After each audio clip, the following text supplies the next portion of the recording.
We're going to continue this discussion as to how we explain these seemingly altruistic behaviors at the individual level. And so we're going to talk about this problem of altruism. Altruism occurs when it appears that individuals are making great sacrifices for the benefit of others. So that stereotypical example of man runs into burning building to rescue children that aren't his own is a human example of a seemingly altruistic behavior. We've got animal examples too, and we're going to talk about each of these in a little bit greater detail. We talked about the alarm calls that ground squirrels and prairie dogs give. The individual making the alarm call faces an increased risk of predation. The recipients of those alarm calls get a warning and are able to go hide. We have alliance aid. There are some really complex alliances formed among baboon males, for example, in order to fight their way in and take over a troop, or in order to maybe distract the alpha male so that there are opportunities for copulation. We see grooming relationships, and these grooming relationships are sometimes one-sided, where we might only observe one individual receiving grooming while the other individual is giving that. And so, is this something then that only confers benefit to one?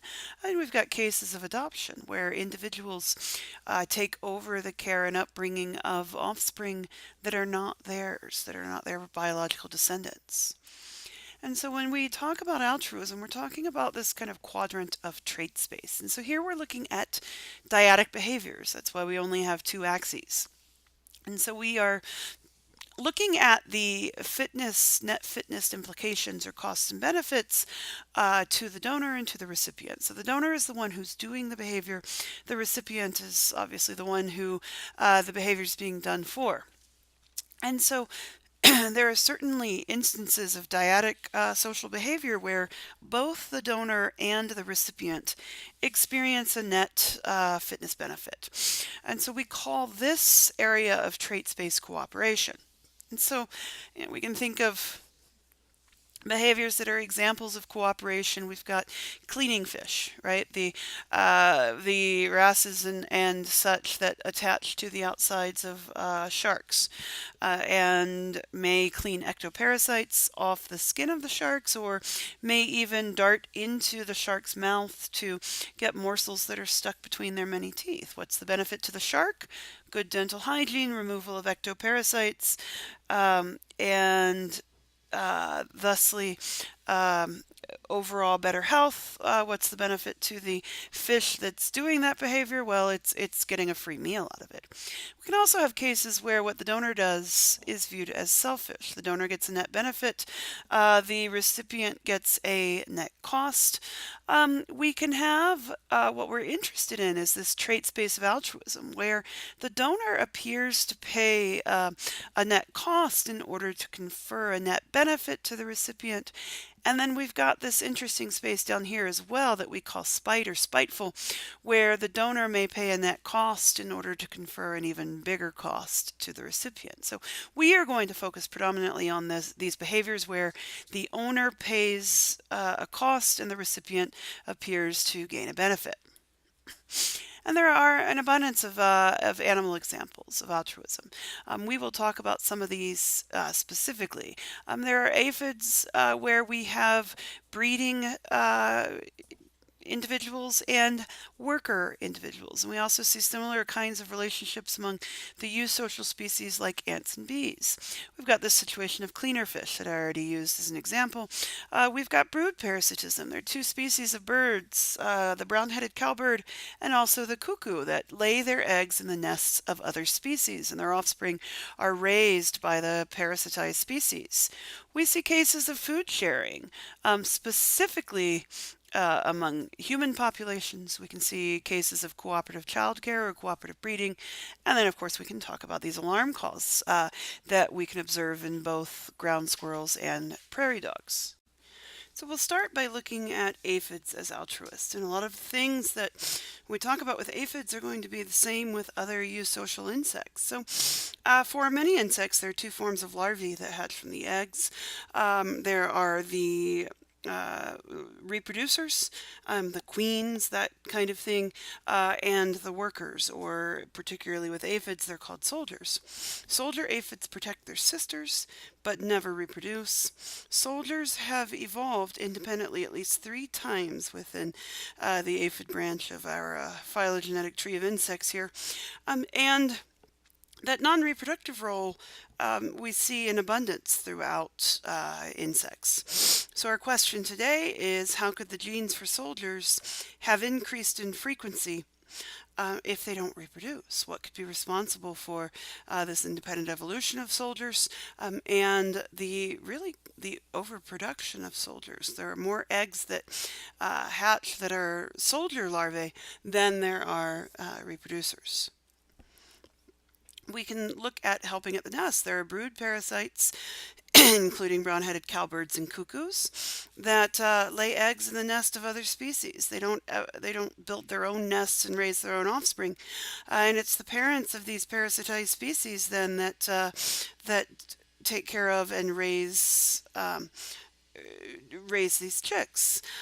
And so why have there not been mechanisms that have evolved to prevent this parasitism? We also see cooperative breeders, where yearlings and older siblings may remain with their parents for long periods of time, years even, before they get an opportunity to breed themselves. Why don't they just leave and reproduce on their own? The Florida scrub jay is a really good example of this.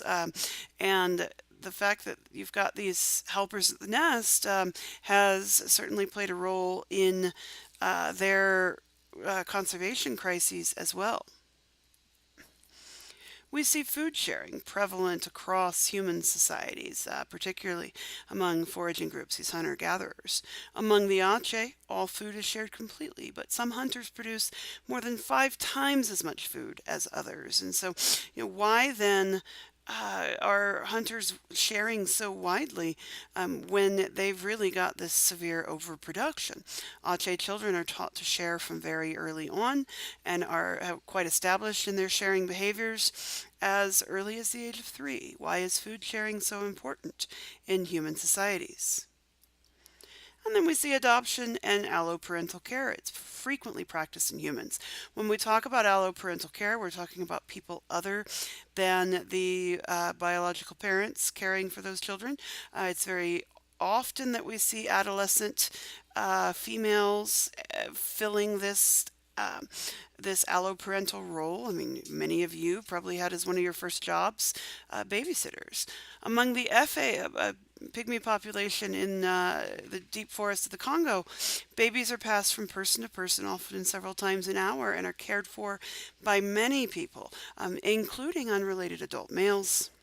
We see alarm calls in a variety of contexts. I mean, we've already talked about how the ground squirrels and prairie dogs have alarm calls and kind of different patterns of alarm calling. We also see alarm calls in vervet monkeys. There are at least 6 different predator-specific alarm calls. So there'll be one kind of alarm call for avian predators, one kind for terrestrial predators, one kind for, like tree dwelling but not flying predators, so on and so forth. The individual that's making that alarm call draws attention to themselves, raises the risk of predation upon themselves. So why then are they willing to make that call? And this just shows the sonograms of, or the sound diagrams of these species-specific alarm calls. So one for avian predators is very diffuse and hard to locate, and that makes sense when we think about the strategies that avian predators use to predate upon small monkeys. They're going to swoop down and pick one that they can actually target and recognize. And so by having a call that's very diffuse, it doesn't make the predator recognize or target any specific individual. By contrast, terrestrial predators, like snakes, those alarm calls are easily localizable, very loud. They incite among the vervet monkeys a mobbing kind of behavior. And so it's like the monkeys gather around the snake snake, and they all sit there saying, "Hi, I see you. You're a snake. Snake, everybody, there's a snake over here," really drawing attention to them. And it makes sense in the context of terrestrial predators generally relying on stealth to be able to predate upon their prey. And so by inciting this mobbing behavior, by having an easily localizable alarm call, it removes that possibility of a stealthy or sneak attack. And so it reduces the likelihood then that snakes are going to be successful. So we have these very specific kinds of alarm calls, some of which are localizable and raise the risk of predation, some of which don't. And so we will revisit some of these particular cases after we introduce this concept of kin selection. And so we have to recognize that there are really two components to fitness. One is direct fitness. This is copies of the gene which are uh, moved or present in subsequent generations because of the direct reproduction of the individual that possesses that gene. But we also have indirect or indirect fitness, which is the effects not based on direct reproduction, but also the effects on the reproduction of other organisms in which the gene is housed. The idea that you share a particular proportion of your genetic material with close relatives, and this average proportion of genes that's shared by two individuals of the same species due to common descent is called the coefficient of relatedness. So for example, we know that through sexual reproduction you're only going to share half of your genes with your direct offspring, right? So we have a coefficient of relatedness between parents and offspring of 0.5 or 50%. Similarly, we're going to have close, high level of relatedness um, between full siblings, especially when compared to half siblings. Full siblings are more closely related to each other. They share more genes in common because they share two parents versus half siblings that only share one parent. So the idea that your total fitness depends not only on your direct reproduction, but also on the reproduction of your relatives. This brings to mind the fact that if by increasing your relatives' reproduction by enough, it might even kind of supersede your own direct reproduction. If you're able to increase your relatives' reproduction by a large enough amount, it might be worth it to not reproduce yourself. And so it was Alexander Hamilton who brought forth or formalized these theories of kin selection. And so this diagram shows you the paths of shared relatedness between ego and various people with whom ego is related. So we see here ego in the center here is related at the 0.5 level to his mother. Ego is related at the 0.5 level to his father. When we compare ego to ego's full sibling, we have 0.5 plus or 0.5 times 0.5. So when we're doing a shared path, when we've got the direction of two arrows, we're going to multiply. So ego's related to his father at 0.5, his father's related to ego's sister at 0.5. That means through the paternal line, ego and ego's sister share 0.25 of their genes, a quarter of their genes. However, because they share two parents, they also share 0.5 times 0.5 or 0.25 through the maternal line. So the cumulative relatedness here of ego and his sister is this 0.25 from the maternal line plus 0.25 from the paternal line. Here, when we look at ego and the maternal grandmother, we again multiply across these arrows. So ego is related to his mother at the 0.5 level. She's related to her mother at the 0.5 level. 0.5 times 0.5 is 0.25. I'm not so worried that you follow these arrows and figure out how to calculate the coefficient of relatedness, though that is absolutely certainly useful. But what's more important is that you recognize and kind of intuit these different degrees of relatedness. And so parents to offspring are always going to be 0.5. Full siblings are always going to be 0.5. Grandparents to grand offspring are always going to be 0.25. Half siblings are going to be 0.25. Aunts and uncles to their nieces and nephews are going to be 0.25. Cousins are going to be related at the 0.125 level. That's also going to be the same for great grandparents to their great grandchildren. So as we have more generations pass, that coefficient of relatedness is going to be less. So we should be more willing to sacrifice substantial amounts of our fitness, substantial kind of fitness costs, if we are doing a behavior that benefits our own offspring, or if we are doing a behavior that benefits our full siblings. The closer that degree of relatedness, the larger the value for that coefficient of relatedness, the bigger the cost we should be willing to take.